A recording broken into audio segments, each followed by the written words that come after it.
There's a change to Social Security that quietly took full effect for millions of Americans. And here's the strange part. Most people who are affected by it still have no idea it exists. It's not the cost of living raise that gets talked about every fall. It's not some new tax that made the headlines. It's quieter than that, and in a way that makes it more dangerous, because the people it costs the most are the ones who never saw it coming.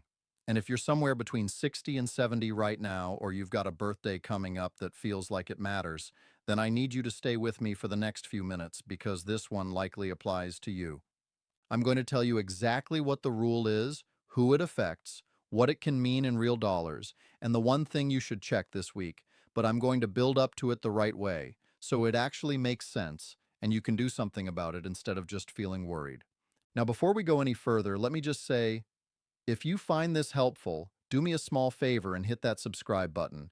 I'm not going to keep asking, I promise. It's just that Social Security rules keep shifting, and I break down every one of these changes in plain English the moment they land. So subscribing means you won't get caught off guard by the next one. All right, that's the only time I'll mention it. Let's get into what's really going on. So why does this matter so much right now in 2026? Well, here's the thing about Social Security.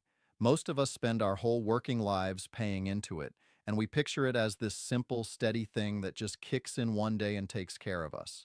But behind the scenes, the rules have been slowly moving for decades, and one of the biggest shifts of all has now fully arrived. It didn't happen with a big announcement. It happened gradually, over many years, on a schedule that was set in motion back in the 1980s. And 2026 sits right at the point where, for a whole generation of retirees, that shift is now complete. The trouble is, a lot of people are still making their claiming decisions based on old information, numbers and ages they heard from a friend, or a parent, or something they remember reading years ago. And that old information can quietly cost them. Before I go further, let me be clear about something, because your trust matters to me more than anything. I'm here to explain this in plain language and help you ask better questions. I'm not your financial advisor, and this isn't personal financial or tax advice. Everybody's situation is a little different. So anything I say today, you'll want to confirm for your own case directly with the Social Security Administration or a licensed advisor you trust. Fair enough? Good. Now let's talk about the rule itself. Here it is, in the simplest terms I can put it. Your full retirement age, the age at which you're entitled to your complete, unreduced Social Security benefit, is no longer 65. It's not 66 either, which is what a lot of people still have stuck in their heads. For everyone born in 1960 or later, your full retirement age is now 67. And this matters enormously, because that full retirement age is the anchor for everything. It's the line in the sand that decides whether you get your whole benefit, a reduced one, or a bigger one. And that line has moved permanently for the generation that's retiring right about now.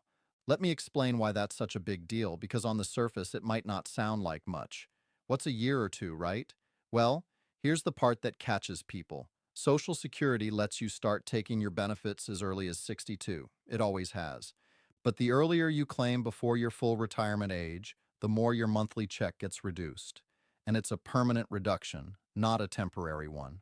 Now, when full retirement age was 66, claiming at 62 meant a certain cut. But now that full retirement age has moved all the way up to 67, claiming at 62 means an even bigger cut than it used to, because you're now reaching back a full 5 years early instead of 4. So the very same decision, I'll just take it at 62, quietly costs more today than it did for the people who retired before you. And most folks making that choice have no idea the math shifted underneath them. They're using their older brother's playbook, and their older brother played a different game. Now here's the flip side, and this is the part I really want you to hold on to, because it's actually good news if you know about it.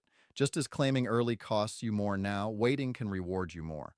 If you hold off past your full retirement age, your benefit keeps growing year by year, right up until age 70. After 70, there's no more bonus for waiting, so there's no reason to hold off past that. But between your full retirement age and 70, every year you wait adds a meaningful, permanent boost to your monthly check for the rest of your life. So this rule, full retirement age landing at 67, it isn't just a warning. It's also a door. It's a decision point. And the whole game is knowing which side of that door you're standing on. So let's talk about who's actually affected here, because I don't want anyone worrying who doesn't need to. Let me break this into a few simple groups and see which one sounds like you. First, if you've already claimed your benefits and you're happily receiving your checks, you're mostly settled. What's done is done, and there's less to change now, though there are still a couple of things later in this video you'll want to hear about, especially around taxes. So don't drift off just yet. Second group, and this is the one that needs to pay the closest attention. If you're planning to claim in the next year or two, if you're sitting there at 63, 64, 65, thinking, should I do it now or should I wait? Then this rule is aimed squarely at you. Your full retirement age is 67, and the timing of your decision could be worth a lot. Third, if you're one of those disciplined folks planning to wait all the way to 70 to max out your benefit, good for you. That can be a smart move. But stay with me because there are a couple of traps even you can fall into. And then there's a fourth group that so often gets overlooked, and I don't want that to be you. That's the people who are still working while they're thinking about claiming or already claiming. Because here's something a lot of folks don't realize. If you claim your Social Security before your full retirement age and you're still earning a paycheck, there's something called the earnings test. If your income from working goes above a certain limit, Social Security can temporarily hold back part of your benefit. Now, you don't lose that money forever. It gets credited back to you later after you reach full retirement age in the form of a higher check. But it can come as a real shock if you weren't expecting a smaller check while you're still working.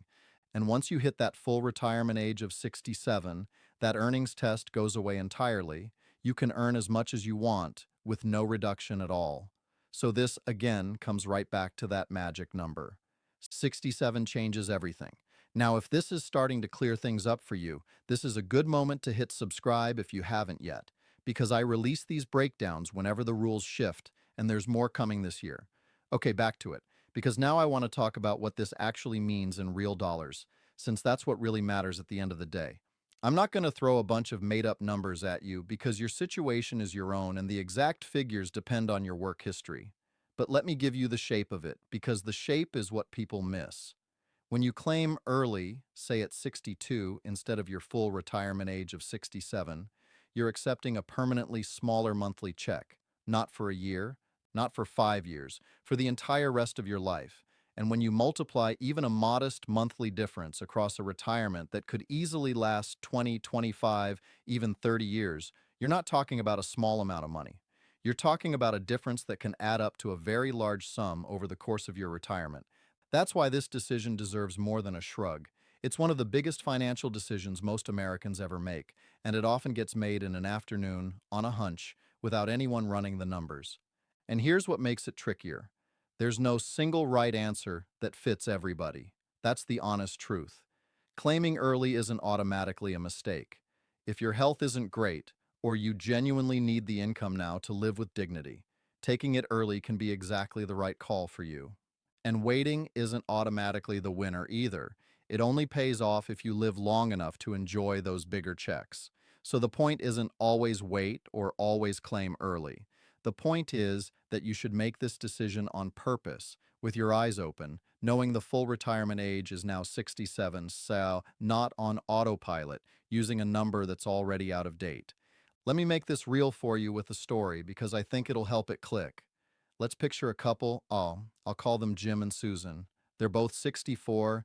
They live in a nice, ordinary town. They've worked hard their whole lives, and they're trying to figure out when to turn on their Social Security. Now, Jim's the type who says, Susan, let's just take it now. It's our money. We paid into it. Let's grab it while we can. And I understand that feeling completely. It's a very human instinct. But Jim's working with an old assumption in his head. He thinks 65 or 66 is the finish line, when really, for him, it's 67. So if he claims now at 64, he's locking in a permanently reduced check, and he doesn't fully realize how much smaller it'll be or that it stays smaller forever.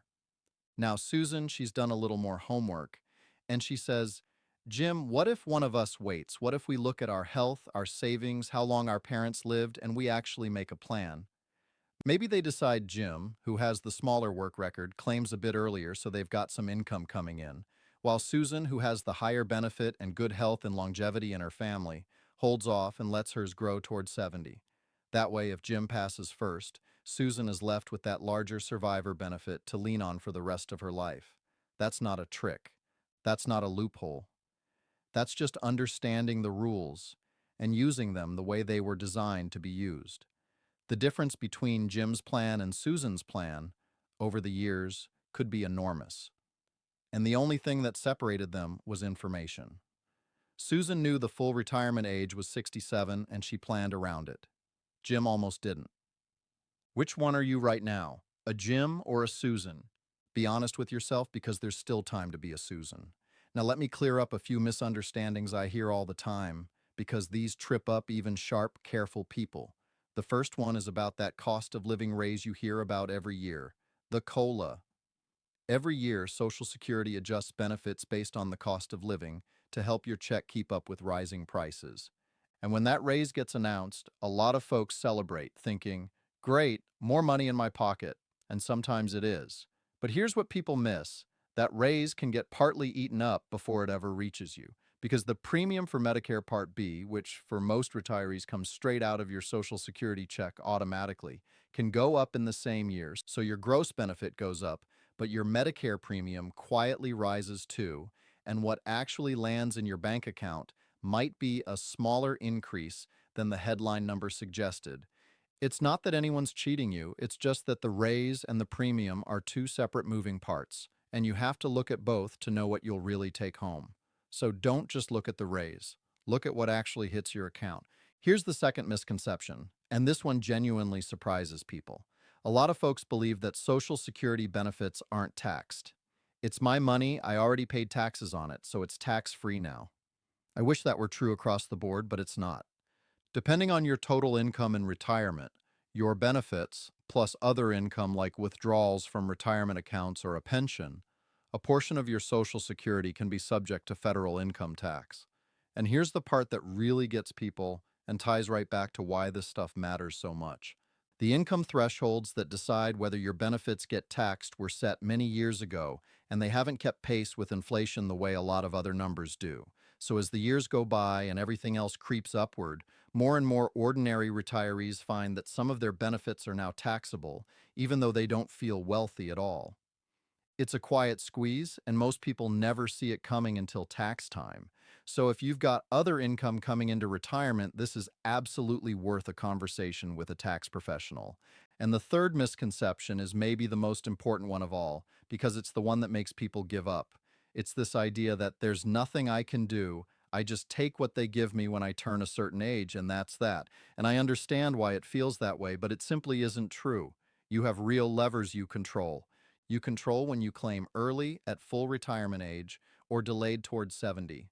If you're married, you and your spouse control how you coordinate your two benefits, which can make a big difference for whoever's left behind. You control whether you keep working and how that interacts with the earnings test. These are your choices. And every single one of them is easier to make well when you know the real rules, starting with that full retirement age of 67.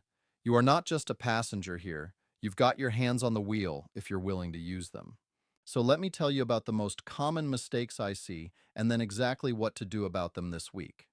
The biggest mistake by far is making that claiming decision on old information, thinking full retirement age is 65 or 66 when it's really 67, and accidentally locking in a permanently smaller check. The second mistake is ignoring the earnings test, claiming early, going right back to work, and then being shocked when the checks come in smaller than expected.